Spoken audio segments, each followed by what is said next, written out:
রাত ৮টা বাজে কেন অ্যাম্বুলেন্স ঢুকবে এদেরকে উদ্ধার করার জন্য? হাড়গোড়গুলো নেওয়া হয়েছে, এগুলো তো বলা উচিত যে কোথায় রাখা হয়েছে। একটা হসপিটালে স্যারদের জিজ্ঞাসা করছে, স্যাররা এই হসপিটাল বলে, ওই হসপিটাল বলে।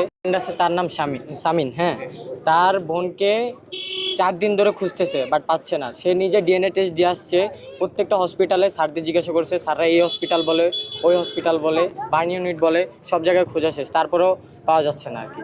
তাকে সব জায়গায় খোঁজা হয়েছে, সাংবাদিকের কাছে তার মায়া বলছিল, তারপরেও তাকে খুঁজে পাওয়া যায় না। খাতার ছবি, খাতার ছবি উম্মে আফিয়া। তার বডি এখনো পাওয়া যায়নি। সে ক্লাস 3 স্কাই সেকশনে ছিল। জি। আচ্ছা, এরপরে এই ঘটনার পরে ডিএনএ টেস্ট দেওয়া হয়েছিল বার্ন ইউনিটে। জি।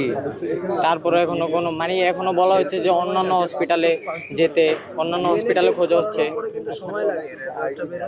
জি জি। আপনাদের কি মনে হয় যে তাদের লাশ এরকম করা হয়েছে?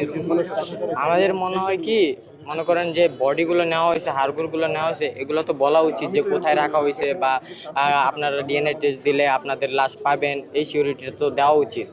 এখন মনে করেন গার্ডিয়ান তো টেনশন করবেই, তার বাচ্চাকে পাওয়া যাচ্ছে। বিল্ডিংটায় মনে করেন 781 জন স্টুডেন্ট ছিল প্রেজেন্ট। ওই বিল্ডিংয়ে 781 স্টুডেন্ট ক্লাস করতো। এখন একটা সেকশনে মনে করেন ছুটির পরে 35 জন করে স্টুডেন্ট থাকে একটা সেকশনে। ছুটির পরে 8 মিনিটের ভিতরে একটা আর্টের প্লেনটা পড়া হয়েছিল। 8 মিনিটের ভিতরে মনে করেন হাইস্ট গেলে 10 জন স্টুডেন্ট বেরোইছে। একটা সেকশনে 25 জন করে স্টুডেন্ট মারা গেলে দুইটা ক্লাসের একটা অংশ বাঁচে। দুইটা সেকশন পুরো বিধ্বস্ত হয়ে গেছে। আর আমাদের টিচার্সরা একটা টিচার স্টুডেন্টদের বাঁচাতে গিয়ে নিজেই মারা গেছে আগুন লেগে। এখন যখন দুইটা সেকশনে মনে করেন ব্লাস্ট হয়েছিল, তখন আশেপাশে ক্লাসগুলোতে আগুন লাগছে, ক্লাসগুলোতে আগুন লেগে পুড়ে মারা গেছে স্টুডেন্ট। উদ্ধার করা হয় না? জি, উদ্ধার করা হয়েছে। কিন্তু রাত 8টা বাজে কেন অ্যাম্বুলেন্স ঢুকবে এদেরকে উদ্ধার করার জন্য? এদের তো প্রকাশ্যে উদ্ধার করা যেত।